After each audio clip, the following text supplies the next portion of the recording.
Hello guys, welcome to my vlog. For today's video pupunta kami sa isa sa mga sikat na pasyalan dito sa Cavite, dinarayo ito lalo na ng mga rider. Pero bago tayo magsimula, ipasok muna natin ang ating malupit na intro.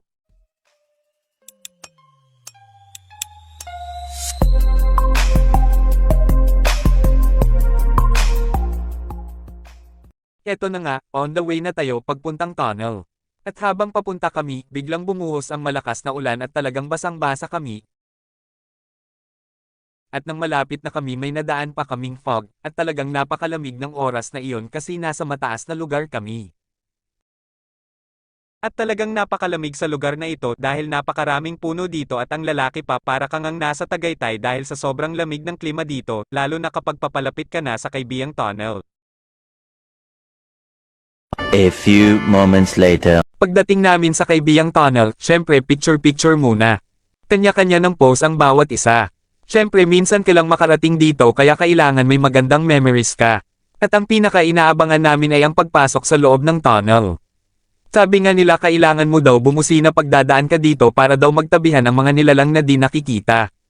Kaso wala pala kaming busina at ilaw. Kaya sumigaw na lang kami para magulat ang mga nilalang na di nakikita, joke lang.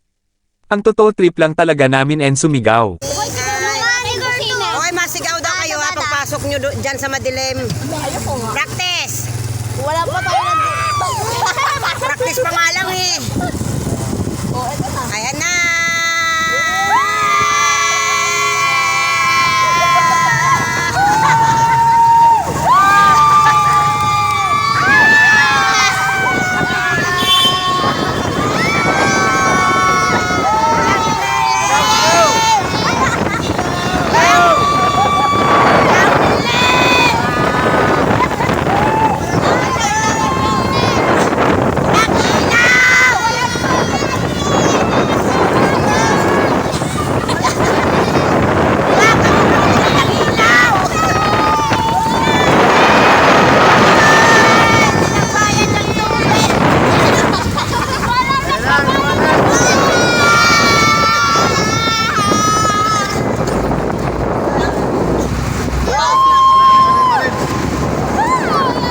na ako.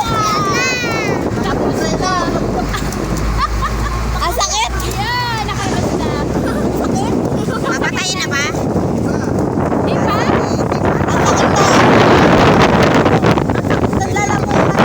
After namin sa Kaibiyang Tunnel, dumiretso na kami sa Patuman, maliligo kasi kami sa dagat, napakalinaw kasi ng dagat doon, dahil sa white sand ang dalampasigan para kang nasa Boracay. At syempre tumambay muna kami at nagpicture-picture. Ang ganda kasi ng view sa lugar na ito. Overlooking view, kitang-kita mo ang sikat na white sand beach ng Patungan, ang Corregidor Island, at ang iba pang maliliit na isla. Talagang enjoy na enjoy ang mga bata sa pagpapapicture. Nakaka-relax para sa ating mga nai-stress na sa dami ng trabaho araw-araw. At bumaba na ng kami sa Patungan Beach para maligo. Birthday kasi ni Blendina nung araw na iyon. Shoutout nga po pala sa pinakamabait kong misis. Ang problema ang lalaki ng alon, di pwede maligo ang mga bata kasi napakadelikado baka matangay ang mga bata. Kaya umuwi na lang kami. Laki no? Pasarap mag... Yun na nga guys, umuwi na lang kami kasi di naman kami makapaligo. Locally nadaanan namin ang grupo ng mga unggoy na tumetawid ng kalsada kaya tumigil muna kami at binigyan namin ng mga pagkain kasi gustong gusto ni Apple at Angel na makalapit sa unggoy kaya nagtambay muna kami dito at nag-video muna.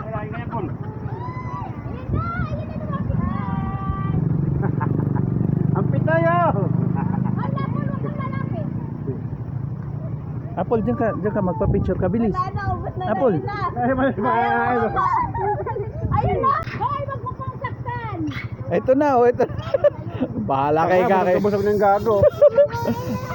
Bahala kayo dyan, ayaw yung bumaba. Wala kayo dyan. Ayaw yung bababa. Uy, ayun, nambabato na. Yung babato. Yung babato. Nagalit kasi yung nanong niya. Ayun, nag-aaway na sila. Ayun yung tatay, oh. Kala niya kasi binabato nyo, baka mamaya sugurin kayo. Hindi, yung inaway yung kapwa niya. Nagawan. Ayan.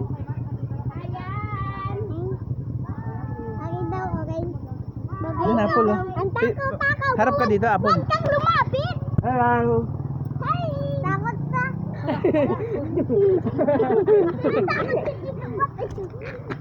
Huwag mo kasing lapit.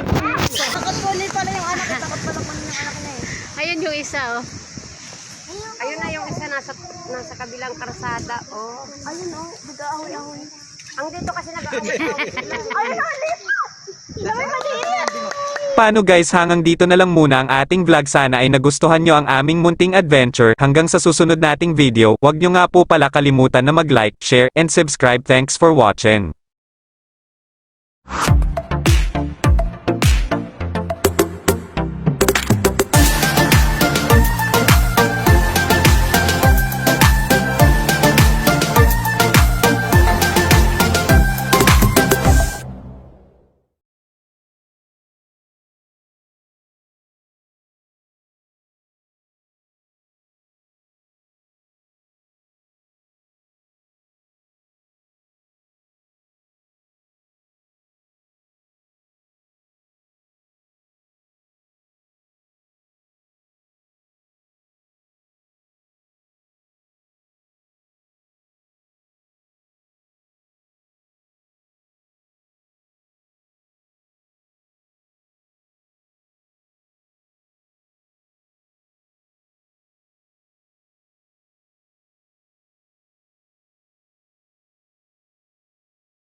Paano guys, hanggang dito na lang muna ang ating vlog. Sana ay nagustuhan nyo ang aming munting adventure. Hanggang sa susunod nating video, wag nyo nga po pala kalimutan na mag-like, share, and subscribe. Thanks for watching.